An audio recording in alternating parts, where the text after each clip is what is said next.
Aroma of north east কিচেনত আপোনালোকক স্বাগতম জনাইছোঁ। মই আজি আপোনালোকক জালি কোমোৰা আৰু বলিয়ৰা মাছেৰে ৰন্ধা বৰ সুস্বাদু আঞ্জা এখনৰ ৰেচিপি এটা দেখুৱাব লৈছোঁ। আশা কৰিছোঁ আপোনালোকে ৰেচিপিটো ভাল পাব। এতিয়া আহকচোন ভিডিঅ'টো চাওঁ। আঞ্জাখন ৰান্ধিবৰ বাবে বলিয়ৰা মাছ অলপমান পৰিষ্কাৰ কৰি ধুই লোৱা হৈছে। জালি কোমোৰা এফাল আৰু বিলাহী দুটা লোৱা হৈছে। জালি কোমোৰা ফাল মিহি মিহিকে কাটি লোৱা হৈছে। বিলাহী দুটাও কাটি লোৱা হৈছে, লগতে আলু এটাও টুকুৰা কৰি লোৱা হৈছে। বলিয়ৰা মাছকেইটাৰ পেটু গুচাই ভালদৰে ধুই ল'ব লাগিব। তাৰপিছত পাত্ৰ এটাত থৈ জোখমতে নিমখ আৰু হালধি দি ভালদৰে মিহলাই ল'ব লাগিব। বলিয়ৰা মাছক বৰলীয়া মাছ বুলিও কয় বুলি জানো। আপোনালোকে কি বুলি কয় জনাবচোন। এতিয়া কেৰাহীখন গেছত গৰম কৰি তাত প্ৰয়োজনমতে মিঠাতেল দি তেলখিনি ভালদৰে গৰম হ'বলৈ দিব লাগিব। এতিয়া গৰম তেলত বলিয়ৰা মাছ কেইটামান দি দুয়োফালে ৰঙচুৱা হোৱাকে ভাজি ল'ব লাগিব।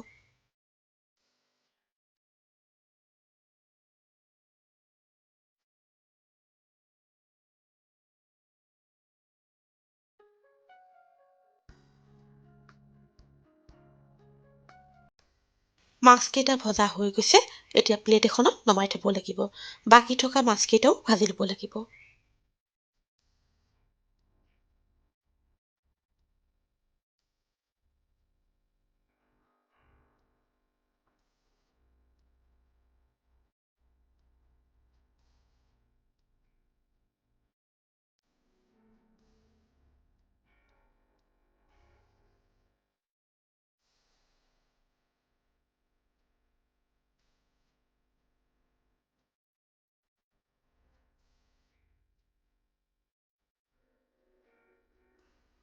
মাছকেইটা ভজা হৈ গৈছে। এতিয়া কেৰাহীত ৰৈ যোৱা তেলখিনিত পাঁচফোৰণ আৰু শুকান জলকীয়াৰ ফোৰণ দিব লাগিব। এতিয়া তাত কুটি লোৱা আলু, কোমোৰা আৰু জোখমতে নিমখ হালধি দি ভালদৰে লৰাই ঢাকি দিব লাগিব। মই খুব কম তেলত আঞ্জাখন ৰান্ধিবলৈ চেষ্টা কৰিছোঁ। আপোনালোকে যদি তেল বেছিকৈ দি ৰান্ধিব বিচাৰে তেনেহ'লে তেলৰ পৰিমাণটো আৰু অলপ বঢ়াই দিব পাৰিব। বিশ্বাস কৰক, কম তেল দি ৰন্ধাৰ পিছতো আঞ্জাখন খাবলৈ বৰ সোৱাদ হয়। আপোনালোকে এনেদৰে এবাৰ ৰান্ধি খাই চাবলৈ চেষ্টা কৰিবচোন।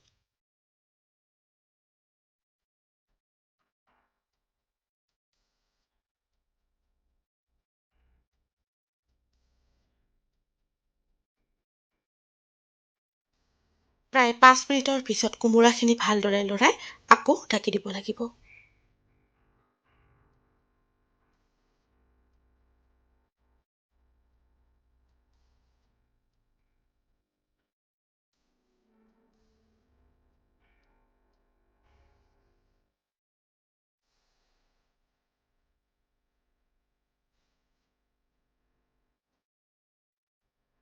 কোমোৰাখিনি প্ৰায় 10 মিনিটমান সময় ভজা হৈ গৈছে।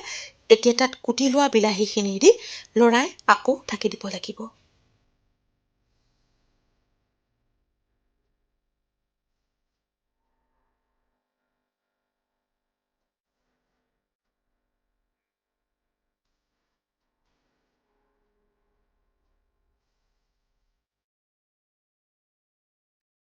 বিলাহীখিনি সিজিলে কোমোৰাৰ লগত মেলি যোৱাকৈ হেতাৰে অলপমান থেতিলাই দিব লাগিব।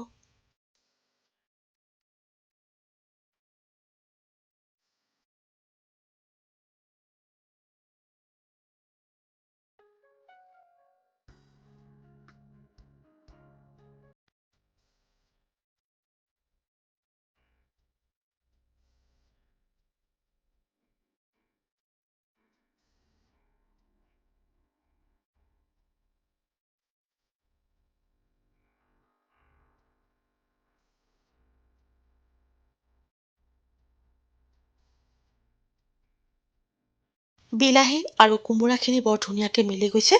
এতিয়া তাত প্ৰয়োজনমতে গৰম পানী দি আঞ্জাখন লৰাই ঢাকি ভালদৰে অলপ সময় উতলিবলৈ দিব লাগিব।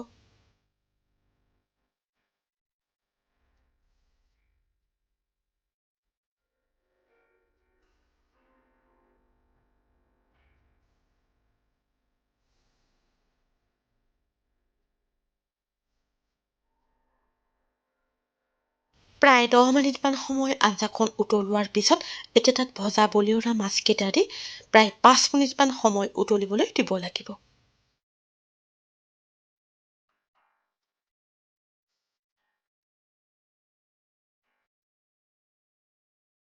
মাছৰ লগত আঞ্জাখন প্ৰায় 5 মিনিটমান সময় উতলোৱা হৈ গৈছে।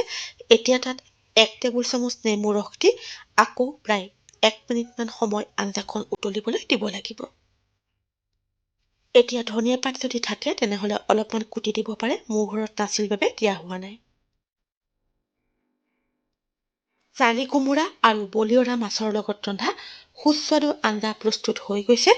এতিয়া গেছৰ জুই নুমুৱাই দিব লাগিব।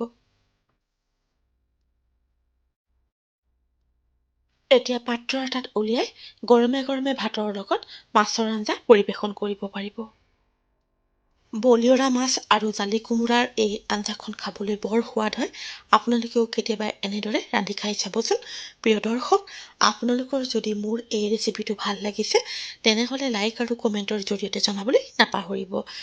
আপোনালোকে যদি এতিয়াও মোৰ channel aroma of north east কিচেনক ছাবস্ক্ৰাইব কৰা নাই, অনুগ্ৰহ কৰি ছাবস্ক্ৰাইব কৰিবচোন আৰু লগতে কাষত থকা বেল আইকনটো টিপি দিব।